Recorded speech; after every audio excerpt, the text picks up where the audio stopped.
welcome back to another episode of Pontificating. And we're gonna jump right in because this episode we're just gonna be talking shit. Talking shit because the world is just like, fuck it. So we might as well say fuck it. Right. So I'll kick us off. Yeah. So since the world's on fire, right, and we're from New York, and going on the train is a personal choice that you need to make, especially as a woman every day. Yeah.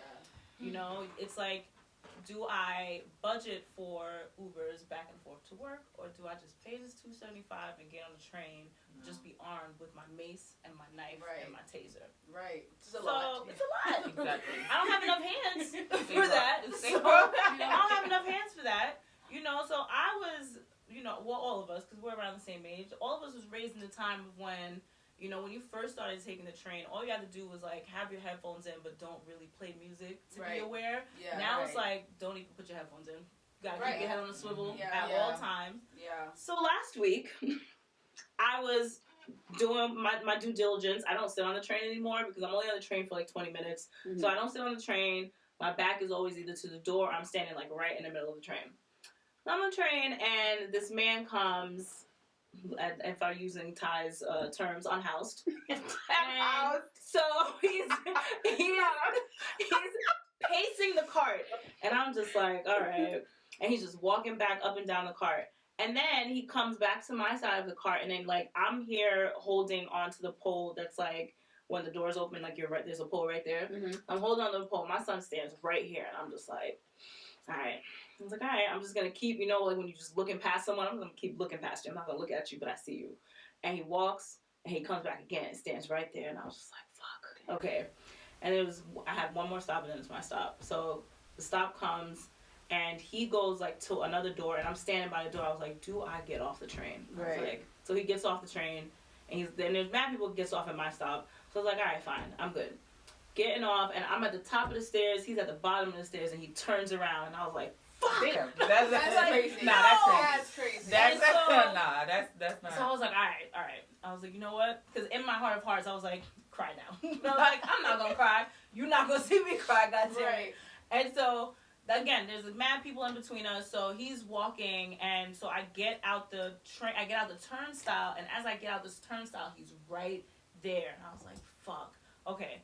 Keoma, survival mode. So I go and I run down the stairs, and there's a Popeyes right there. Ran into Popeyes, and Popeyes, of course, is mad crowded. Mm-hmm. Going to Popeyes, and so now I'm pretending like I'm on the line, and I'm fucking sweating. Like, sweating, full panic mode, because I'm just like, if this nigga comes in Popeyes, I'm going to have to jump behind the counter, fight for my life, because this is what has to be done. So now on the phone, I will whoop your ass, sir, and I don't want to, but I will. And so now I'm on the phone with my boyfriend, and I was just like, look, I was like, this homeless man is following me. I was like, I need you to come meet me. And he was like, all right, stay in Popeyes, don't go anywhere. And I was like, okay. I'm on the line, and then I look outside, and he's standing right in front of the Popeyes. That's crazy. Wait, so mind you, yeah. So, mind you, but that train station, dangerous. Yes, that train my homie station got robbed over there for a dime. I said what? You said what? Not a dime bag, but a dime. A dime. He got robbed over there for a dime. Yeah. We were like in junior high school. I lived over there like my whole life, but like we know, like you go and pay, like you don't Myrtle. You really gotta be like. Is it a dark station or it's just the name? No, it's just it's kind of dark. It's kind of wet. It's kind of dank. It's definitely where Michael Jackson more likely filmed Bad. Like okay, like it's like that, but it's outside. Holy shit! And it's a terrifying shit. Like outside, they have not. So do you get off another stop now, or I just take another train? Okay, I walked down to the G. I was okay. Like, I'm not. Okay, that's also. But that one's better. Yeah, that one's better, and that one has more police. And you should also get off at Pascasco instead of getting off at Myrtle. I was thinking that, but it's faster. Trust the process. Okay, maybe if I decide to get back on the J. Right. Because it's faster. That's faster for me. But the G is like, okay, I'll just like have more to walk gentrified, down. like you said. It is. The train station over there now is more gentrified, so there's always police in the train station. The thing with Myrtle, there be police, but they be fucking sitting in the car sleeping. Right. Dead ass. They just be in the car. That's why they got caught. And there was a cop car right there, and I was just like, I don't have time to knock on this window and fucking wake you up. Right. Like, I just gotta do what I gotta do. I'm sleeping on the job. yo, they're always fucking sleeping. And so, yeah, that was my terrifying moment. And I was just like, bro, that shit was so scary. But then it just leads me to the fucking Eric Adams shit. Him saying, oh, you know, I want to get all the homeless people out of the train station because he, in his brain, like, they're the ones that's attacking people. Right. And, which is like, some of them are, yes. But then you're going to get them out of the train station, and then they're going to be on the street. Right, because where are you going to put them? On an island? What do you Right. what are you Because saying? there's hardly any shelters open anymore, so... That's a fucked up. So I've noticed this because I get off very late. Semi-late, whatever. I get to the train station probably like 3 a.m. And I noticed like a couple of months ago, like every time we would get to the decal stop, that a cop will come on, and if anybody sleep, housed or unhoused, they'll be like, you okay? They will like literally wake you up. And I was like, yo, why?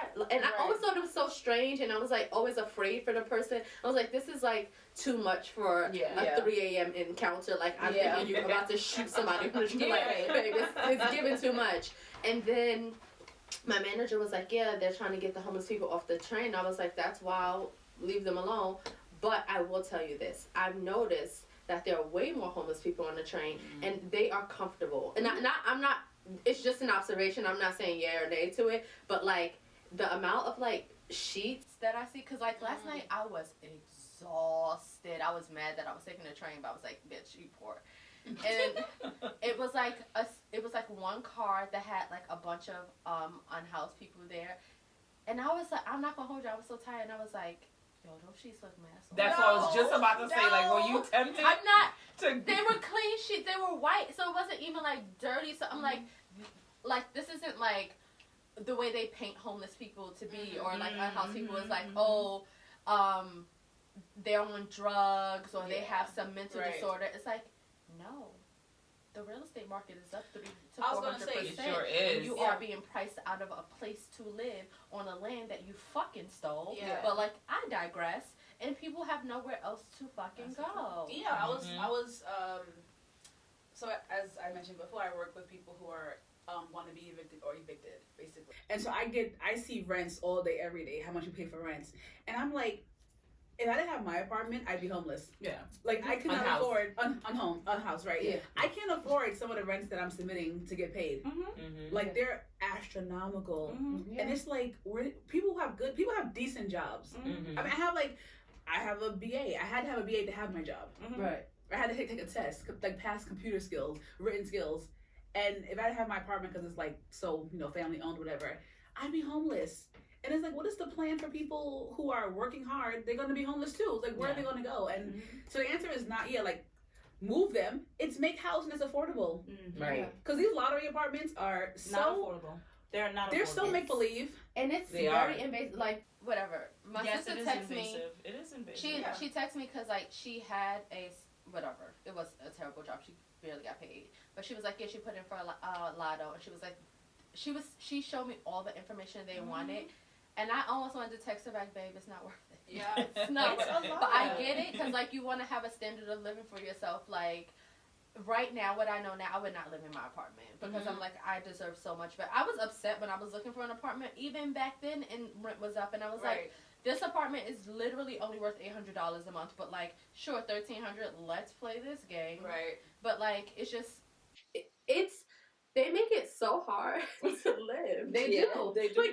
Like, I was about to have a tear roll down the side of my eye. I want to literally burst out laughing because it's like, who thought of this game? This is actually insane. That you guys think that this is okay for you to do? I don't understand it. How are we supposed to do it? Right. I don't know if it was mentioned before, but anyway, I was saying, like, you know, you can't be homeless, right? It's not a crime, but it's not accepted. But then you charge arm and a leg to live in a place. Pick one. Can I live on the street? Because if I can't afford to live in a home, where am I going to live? So it's like, it's the math ain't mathin'. And it goes back to how society is set up. It's like, exactly. oh, because you don't want to live in a house, it's like you're stealing from the government, you're stealing from the state. No, babe, you guys are stealing from me. Yeah. Right. Actually stealing from me. Because, like, why do I buy I buy a house, I buy an apartment, and then I have to pay you taxes on that? Ain't that land mine? No.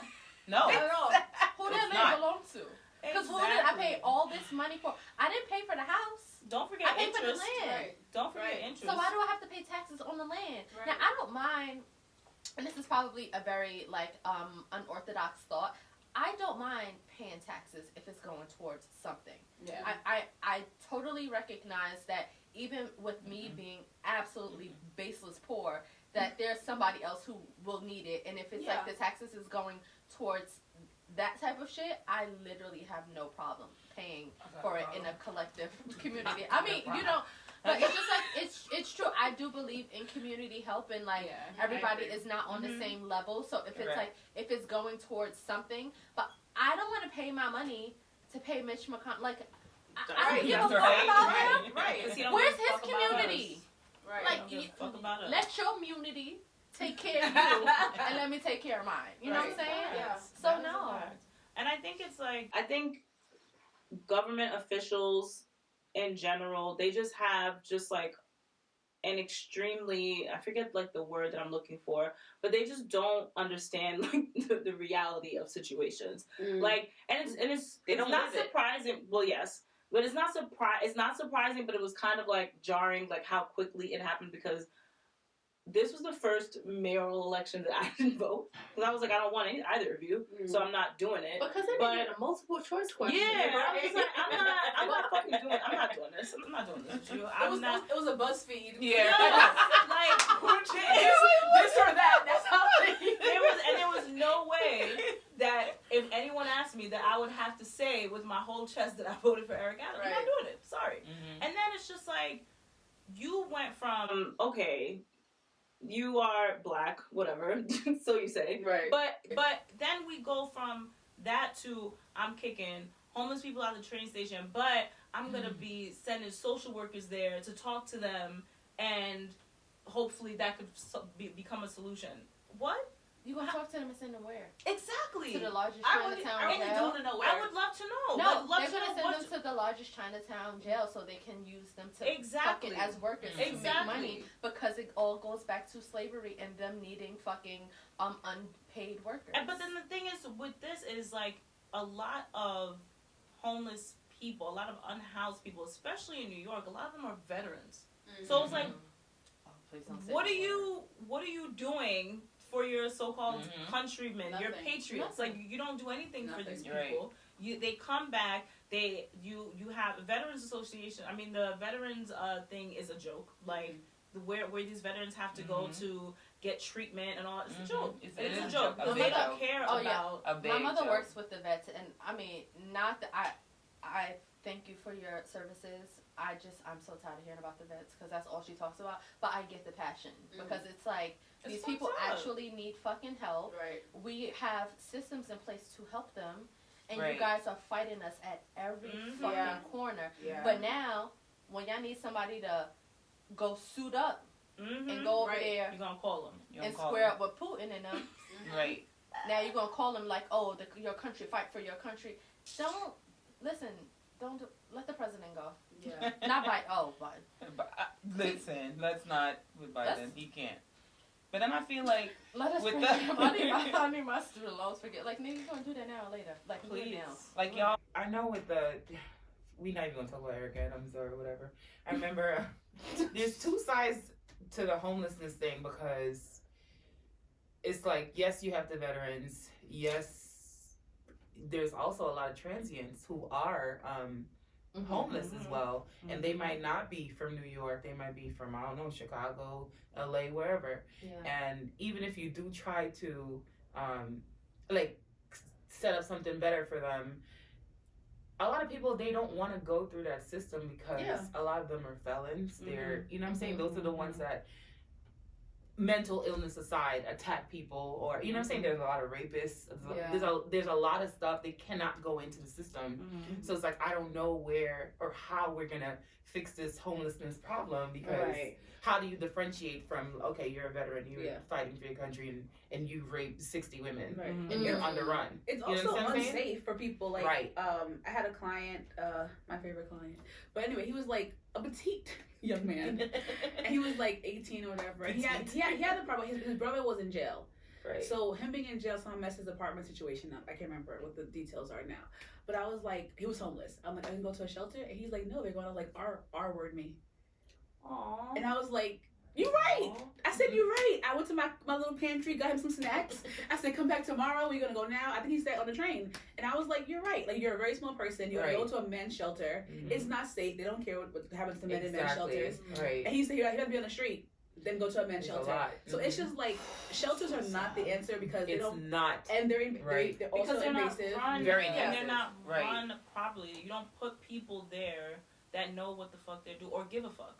And that's the problem. It's like, I just fill out a job application, I can work at a homeless shelter, and I'm not equipped. I'm not equipped to do that. And you just put people there that don't give a fuck at all, and these are the things that happen. Like, it's so wild. It's a lot. I remember just one thing. I think the mayor of, what was it, Chicago? I think she was like, she just cleaned up all them tents, honey. They just bulldozed that thing. Man, the whole state, they all of them.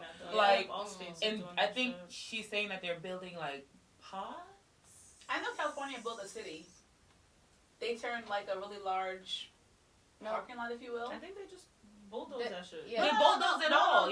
No, they built a wall. They built the actual city. No, this California did, not the homeless people. So they were able to, but they were able to keep their tents and everything. No, they built. They built a town with like studio apartments. They're like little huts, like what's it called, mini living. Right. I think that's what Chicago wants to do. They built one, like tiny houses. Yeah, they built a tiny house community for people who are homeless. So it's like they have like maybe a 1-bedroom and a bathroom or a studio, and they have them all in like a giant. It's nice. It looks nice. But that could work, because you still got to register for those things. You Yeah. still got to. But it's like, who's gonna go live there? Who's gonna go? Who's gonna qualify? Who's gonna stay? Right. Like, how will that work? Because then that has, if this is its own community, it is still people having to be, certain people having to be reacclimated to that sort of life, and no longer, because you live on the streets, it's essentially lawlessness. So anything goes. So who is helping them? And that's the issue. Like, you can put up these things. You can. But you can still be set up, ostracized from like that because you're in this community in a pod. They know that it's unhoused people that now live in this area, but it's still not solving the problem of next year rent is going to go up, and therefore more people will be homeless because rent is going up, but you can't get the fucking Congress to raise minimum wage for the life of them. So, and it's the people that are opposed to it are the ones that preside over the poor states.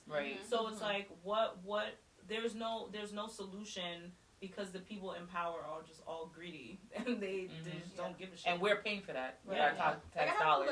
Those little pods that they doing. See, that's I didn't mean to say it like that, but problem paying for the pods. I have a problem with how it's being run and who it's. You know what I'm saying? It's like exactly. Is it going to be as invasive as trying to get a lottery apartment? You know what I'm saying? Like, no, it should not be. Because I'm like, okay, you built this. Okay, it should be like they should have social workers to help them, therapy, and that's like things that's the thing. Like food, and there should be things in place for them. It costs too much, and they're not willing to shell it out. Because like a lot of the people, some of them are users in some sense. It's like have those systems in place to help them, not the tax forms and you have to be an equitable person to you have are. To have a job, but that costs money, Todd. It costs money to put those people in That's order why to give them their exactly. Right. But they're greedy, and they're not willing to let go of that money to put into something that they already cast out of society. Like they already say, X them out of society. So like, as a social services employee, right?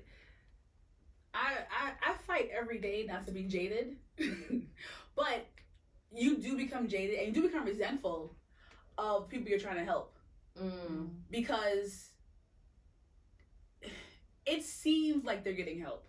Because they get money, right? Like you come in, they get rent paid, they get food stamps, they get whatever. So a lot of people, I guess they just don't take time to think, or whatever. It's just a whole process to get there. But it's like you're not being paid well as an employee, even as a social worker, MSW, you're not getting paid well. So then you're put in a position where you're in charge of or supervising or whatever, like 30 people, and you're not getting paid well. You're burnt out. So yes, they suck. But also, it's like, I'm burnt out. I can't afford my rent. Right. So then when you're taxed with helping someone pay their rent or do that stuff, it's like, I'm gonna fuck. Yeah. I got 2 jobs. Yeah. I got and 2 I still jobs. can't pay my right. shit. I got 2 jobs. Right. And I got a 30-person workload at this job. Someone's gonna slip through the cracks because, even if you're the best worker, you cannot do it all, especially when you're losing your mind. And that's the same thing too. That y'all could do, and that's the thing. Like there's only the buck stops somewhere. Yeah. So it's like, what are you as the person that is trying to help them? What are you supposed to do? Right. When you're at your capacity, because this is as much as they've trained you. This is how many resources you have. You've exhausted all the resources that you can to help these people, but it's still it's not enough. Yeah. It's still not enough. So I think that they all need to adopt the way that, from what I can see from surface level, from how LeBron James runs his I Promise community thing, right? So he has his school, the kids go to school, and all seniors, if they choose that they want to stay in Ohio, they automatically get scholarships. They get scholarships, they're going to school. All kids get school buses. They have access to school buses. Nobody pays for lunch. None of these things. Then there are kids whose families are below the poverty level. So he was like, you know what? I'm gonna build a community. Build a community, and the parents of these kids that go to his school, they now live in this community. They have financial literacy programs. They have if you don't have a job, there's a pantry. Like so many things, and it's just like. If this man can do this, and of course he hired a team. Everybody knows LeBron brought up the people that he came up with. So it's like you have a team. You know what it is to be poor. You know what it is to struggle. Why is it that? And it's not why, because I know why. Because you don't want. It's not beneficial for everyone the powers for everybody to be equal. Right. So. But these are the things. It can be done. You can't tell us that it can be done. We see it done. It's done. But then it's us that you coming at talking about we don't know. They want LeBron to shut up and dribble. All of these things. When the man know what he's doing. He knows what he's doing. He's not an idiot, and he does what he can because he's like, you know what? I know I'm not gonna be able to change the world in my generation. Let's pay it forward. Yeah. Right. Paying you it forward what is you want all. about you know what him. I'm saying? Paying it forward is so it can be done. It's just that. Everybody's not LeBron James. Right. I mean, we're in a democratic caste system. And you need to have people at the bottom so the top can exist. Thinking Exactly. about that.